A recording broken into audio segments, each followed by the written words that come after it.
Hey guys, in this video I'm going to talk all about age discrimination in hiring for remote jobs. I'm going to go into why the age discrimination exists, what is the mind frame that it's coming from, then I'm going to talk about how you can overcome it and some specific strategies that will make you immune to it, that will make it irrelevant for you.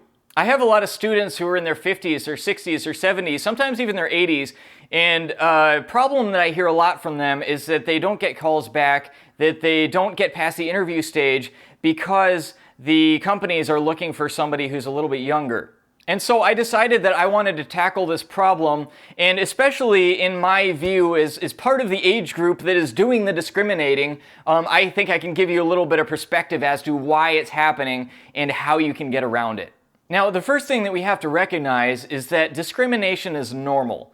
Discrimination is just the normal way that the human brain functions. Discrimination just means choosing. So if you are a hiring manager who has one position to hire for and you have 100 people applying for that position, well, you have to discriminate, right? You have to choose among those 100 people. You have to choose only one.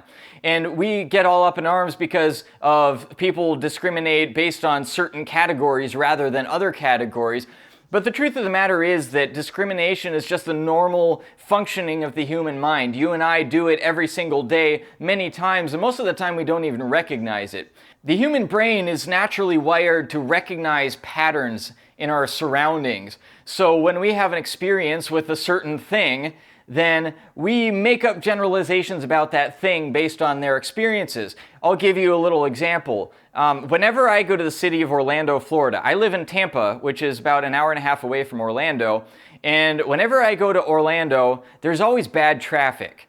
So I've built up this stereotype in my mind of Orlando as being the city of bad traffic. Now, I don't know if that's a fair stereotype. I don't know if that's a fair generalization because I haven't been there that many times. It could be just by pure chance that I went on the times that the traffic was bad and that the rest of the time the traffic is just fine, so my generalization is unfair. But regardless, my experience has been generally that the traffic in Orlando is bad, so I generalize the city of Orlando as being the place of bad traffic. And in the same way that we generalize cities, or we generalize highways, or we generalize trees, or we generalize houses, we also generalize people. And our discrimination comes oftentimes from our generalizations about people. So we generalize people based on their age, based on their sex, based on their race, based on their fashion sense, based on their hairstyle, based on the way they move, based on the way they walk, based on the way they talk. Every little thing about a person we tend to generalize, and we don't even do it consciously oftentimes. It's just what our experience has been with people who move in that particular way, or who talk in that particular way, or who dress in that particular way, or who look that particular way. We have a generalization that we apply to them. We as a society are very anti-discrimination. We make laws against discrimination. We make discrimination illegal, as though a law is somehow going to magically change the nature of the human mind.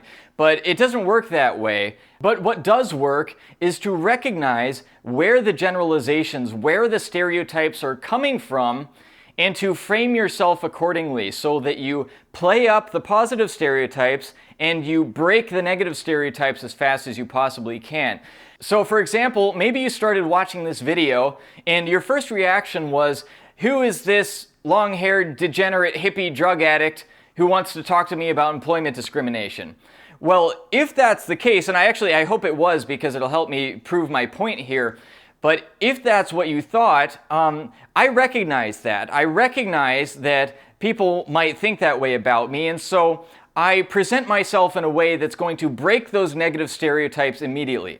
I make a conscious effort to speak clearly and confidently and with authority, to hold my head up high, to have good posture, to make arguments that make sense so that I can immediately break that stereotype, right? Because if I was a drug addict, then chances are I wouldn't talk that way. Chances are I would not present myself in that way. So I recognize the potential for a negative stereotype to be applied to me, and I break it as soon as I possibly can. And so if I've done my job, then by this point in the video, you no longer lump me into that category of hippie, degenerate drug addict. Which I would hope, because I'm actually very health conscious and I mostly keep my hair long just because my wife likes it.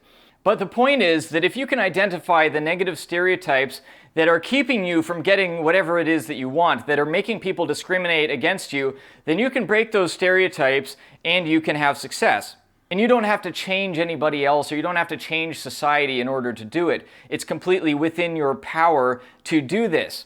Now, an important point is that discrimination comes from these negative associations. It does not come from, in most cases, it does not come from the variable itself. So in this case, if you believe that people are discriminating against you because of your age, well, chances are it's not actually because of your age, but it's rather because of some negative stereotype that the person associates with you, or rather that the person associates with your age group.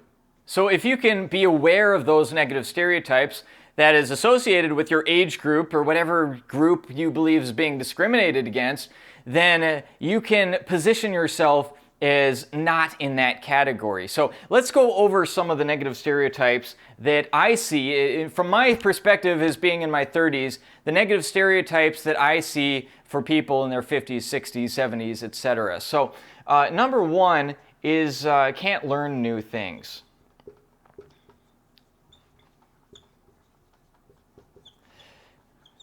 Now, I'm not trying to say that these are fair. I'm not trying to say that they're accurate. They're just the stereotypes that I see about the previous generation, that my generation tends to believe. So if you can't learn new things, it makes it difficult to train the person in a new job role. And if I'm a hiring manager, then one of my chief concerns is how long it's going to take for me, how much time do I have to take out of my day or out of my team's day in order to train the person? Well, if they have a hard time learning new things, it's going to take a lot of time out of the day. So if I believe that a younger person can learn things faster than an older person, then I'm more likely to go with the younger person. Another one is doesn't understand technology. I'll just say don't know tech. This is a big deal because a lot of jobs, especially jobs where you have to work from home, is mostly done on a computer. And if the person does not understand technology, then it makes life really difficult. And I've actually had this experience quite a few times in my working life where I worked with somebody that was from a different generation than me, that didn't have the benefit of being raised since I think I was 11 or 12 the first time I got on the internet. So I realized that it's different for the previous generations who weren't raised that way. But I just painstakingly go through. I'd have to wait like 3 minutes for them to find the little button that I'm telling them to push. And everything is really, really slow because they don't understand the technology. So if a hiring manager believes that you have a hard time with technology, that's really going to work against you. And by the way, I'm not trying to discourage you here. I'm going to give you ways that you can overcome all of these negative stereotypes, but I want to lay them out first. The third one that I think is big is don't respect younger people. Or maybe you're a know-it-all. So it's a little bit awkward, let's say, for somebody my age to employ somebody who is in his 50s and acts in a way that's kind of paternal or kind of superior to me. It seems like the roles are inverted, like he should be my boss rather than the other way around.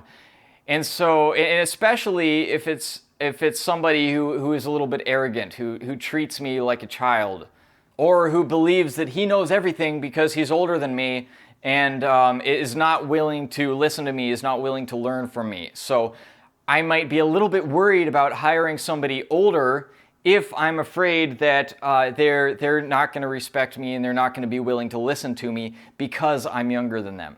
And then the last one I want to talk about, hopefully I have room on my whiteboard here, is low energy. If you're working in a vibrant, fast-paced environment where people are excited and they're coming up with new ideas and creative and the kind of like Google type environment, and they think that you're low energy because you're older, that's gonna conflict with their culture. So if that's what the hiring manager expects from someone in your age range, then that's going to be a problem.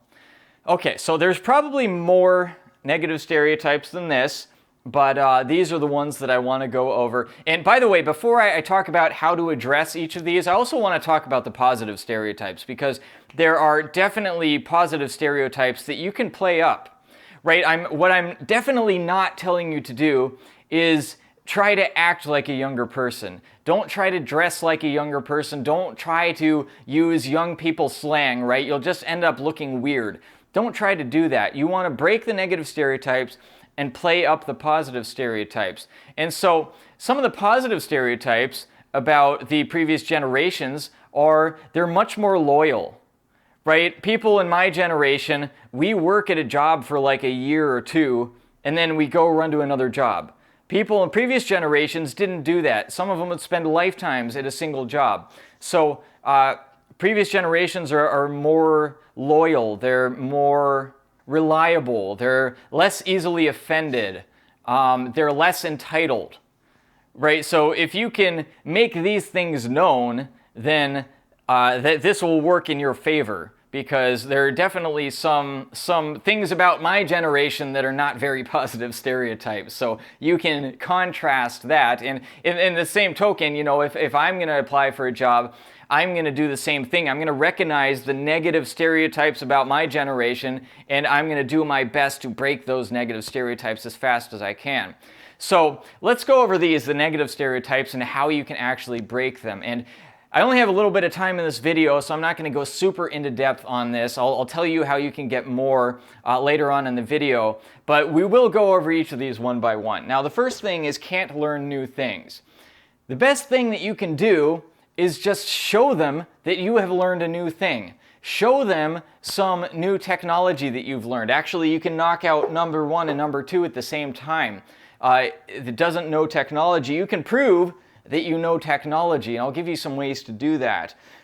This is a big one, by the way. Like number 2, I think, is the biggest one out of the list, because I've wasted so much time trying to explain technological things to people from other generations who just don't get it. And I don't believe that those people can't learn. I think they're just, they were resistant to it, because I've met enough people from the same generation who are really good at technology because they applied themselves to it. A cool example of this, actually, I think it was just yesterday, maybe it was the day before that, but it was, I got an email from a guy who was at least in his 60s, who sent me this email with a little video in it. And it was a short email with a GIF, which is one of those, it's like a little tiny piece of a video with no sound. And it had a button below the video that says, click here to watch the full video. And I watched, and it was this video of him talking like he had recorded this personalized video message to me. It had its own page, and then at the bottom of the page, there was a link to go to see something else. I don't remember what. But anyway, so it was this guy that was from a previous generation that clearly understood a technology that I had never seen before. And I was really impressed. And so immediately, just by sending that email, the first interaction, like within a few seconds of talking with this man, I recognized that number 1 and number 2 did not apply to him, that he was the exception to those negative stereotypes. You could do the same thing. The next one is that they don't respect younger people, or they think that they know it all. This is something that's real easy to communicate whenever you talk to somebody, right? You can show deference for somebody. You can show that you respect somebody's experience, right? You show that you can respect what somebody else knows that you might not know. And in fact, this is a general trait of people who are wise in general, that they recognize that even somebody who is much lower status than them probably knows something that they don't, just because we all have different life experiences. So if you can communicate that, be eager to listen, eager to learn, slow to assert yourself, when you are communicating with a younger hiring manager, then you can demonstrate that this is not applicable to you. And then same thing with low energy. The way that you show energy is just to have energy. When you're communicating, especially if you communicate on video or if you're talking on the phone, you can amp up your energy. And there's lots of exercises, I won't go into it, about how you can amp up your energy. I mean, you just drink some coffee before the interview if that helps. Jump up and down and shout a few times. Do whatever you need to do, but show that you have energy and you can break that stereotype right away. Okay, now I want to show you one strategy that I love for everybody, regardless of their age group, that not only helps you stand out in the hiring process for remote jobs, but also will break all 4 of these negative stereotypes simultaneously. And that is to put a QR code on your resume that leads to a video cover letter. Now, that sounds fancy, but it's actually pretty easy to do. What that means is that you record a video of you telling the hiring manager whatever you want to tell about yourself. And so generally in a bridging the gap cover letter, which is the style of cover letter that I teach my students, which the point is to bridge the gap from your resume to the job description, to show why and how the skills that you have, that you've listed on your resume, and the experience that you've listed on your resume will be applicable to the position that you're hiring for, will make you a high performer in the position you're hiring for. So instead of just writing a cover letter, record a video. And it doesn't have to be high quality video. It doesn't have to be professional equipment. Everybody's got a smartphone nowadays or a webcam. Just record a video on your phone talking to the hiring manager about how you would be good for the job. Now, while you're recording, you can do those energy exercises so that you are high energy while you're doing the recording, right? So this is going to be one of the first things that the hiring manager sees about you. When the hiring manager sees your video, that's going to be the first time that they get an idea of your age. So at the same time that you're revealing your general age range, you're also going to be revealing that you have high energy. You can also put language in there to communicate that you respect young people, that you respect other people's experience, that you're not a know-it-all, that you're happy to learn. And then, as well as showing that you're happy to learn, which, I mean, you can tell people that you're happy to learn, but the fact that you're even doing this in the first place shows that you are willing to learn, and it shows that you understand technology. And so, the way it's going to work is you're going to record this as a video on your smartphone. You're going to record it, you're going to upload it to YouTube or to Vimeo or to whatever video platform you prefer. And then you're going to create a QR code, what's called a QR code, which is one of those little square barcodes that you can read with a smartphone. And there's a site called QRCodeGenerator.com. I'll write it up here. QR code generator.com, and all you have to do is you put in your YouTube link or your video link, wherever it is, to this website, and it will give you a QR code. You just copy and paste that QR code onto your resume, put it under a header that says something like special message, and then maybe put a little bit of text underneath that special message that tells the person how to use it, and then all of a sudden you are communicating that all 4 of these negative stereotypes do not apply to you. And you're not just saying it, you are proving it through your actions. And not only are you proving that these things don't apply to you, but you're also proving it quickly. You're proving it right at the very beginning of the hiring process. You're not waiting until you get called back for an interview, right? This is the very beginning of the hiring process, so it's very effective. Now, of course, this is just one strategy out of many, and it will definitely make a difference if you're facing age discrimination. But even if you're not facing age discrimination, getting a remote job is a little bit tricky because a lot of people want remote jobs. A lot of people love the idea of having that freedom and that flexibility and having to work so much fewer hours and still get the same steady paycheck. So you're still going to have to put yourself above and beyond all the other people who are applying. You're going to have to fit yourself exactly to the job and then implement some extra above and beyond measures in many cases in order to get noticed, in order to get the people's attention. So if you're interested in learning more about this, I am currently running a boot camp. It's a 4-week live training program where I personally walk you through every single step of the way to finding your ideal remote job.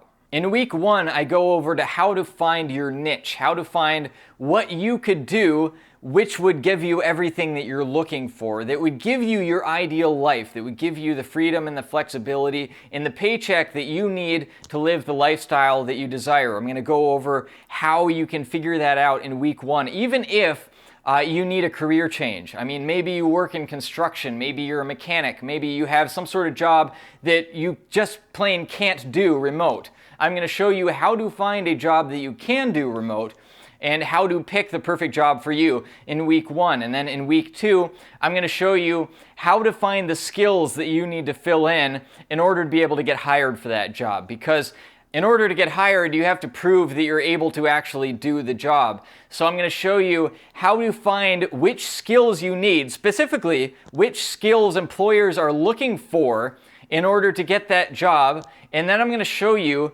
how to gain those skills, how to teach yourself those skills. It's 2020 now, and there's a lot of online resources where you can learn just about everything. It used to be that you needed to go to college or you needed to go to trade school if you wanted to learn a new job skill, or you had to be an apprentice, or you had to learn on the job or something like that. But nowadays, you can learn most of the time online for free. So I'm going to show you exactly how you can do that to learn all of the skills that the employers are looking for in your particular job niche.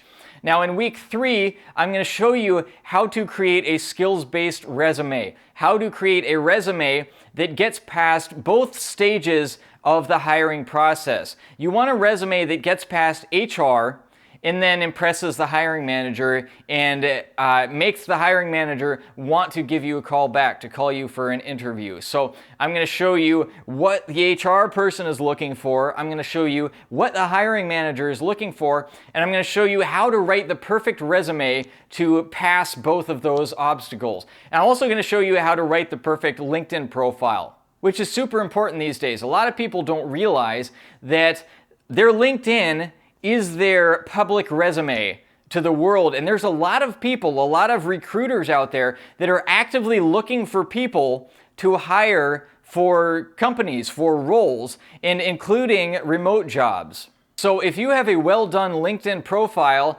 that's the first place that the recruiters are going. They're looking for people on LinkedIn. And if you have a well-done profile that's a match for the job that they're looking for, they will reach out to you and offer the job to you.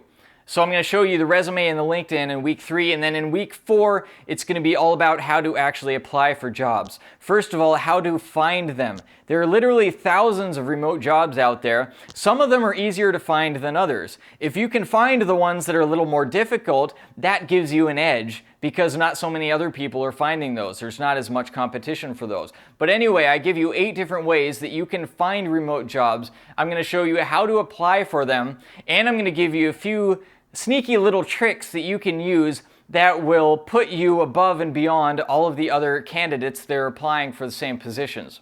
So like I said, this is a 4-week program, and every single week you're going to get on a live coaching call with me where I'm going to help you through every step of the process. Wherever you get stuck, wherever you have trouble, if you need guidance, if you have trouble figuring out what's your niche, if you have trouble figuring out what skills you need or finding where to get those skills, I'll look over your resume, I'll help you write your resumes, I'll help you write your cover letters, I'll help you find the right sites that have the jobs that you're looking for. Every part of the process, I'm going to personally help you through. So if that sounds like something that would be of interest to you, that you think that you could save a whole lot of time and energy that would be spent fruitlessly searching for jobs without really knowing the strategies. If you would like me to save you all of that time and all of that effort and all that headache and all of those million rejections that you are certain to get if you don't really know what you're doing, then click the link below to get the full info on the bootcamp. Of course, I can't promise that this is going to be available forever, so click the link, and if the website's still up, that means that the deal is still on. But you know, it is going to fill up because I can only take on so many students. I'm only one guy, and I want to make sure that I have enough time where I can give individualized attention to everybody. So if you're interested, click the link below, take a look, and I'd be happy to have you. And of course, if you enjoyed this video, I'd appreciate it if you hit the thumbs up because it makes YouTube algorithm like me better. Hit the subscribe button, hit the little bell icon beside the subscribe button. Share this video if you have any other friends that are facing problems with employment discrimination. Of course, if you have any additional insights, if you have some comments, if you have a question, feel free to leave it below in the comments.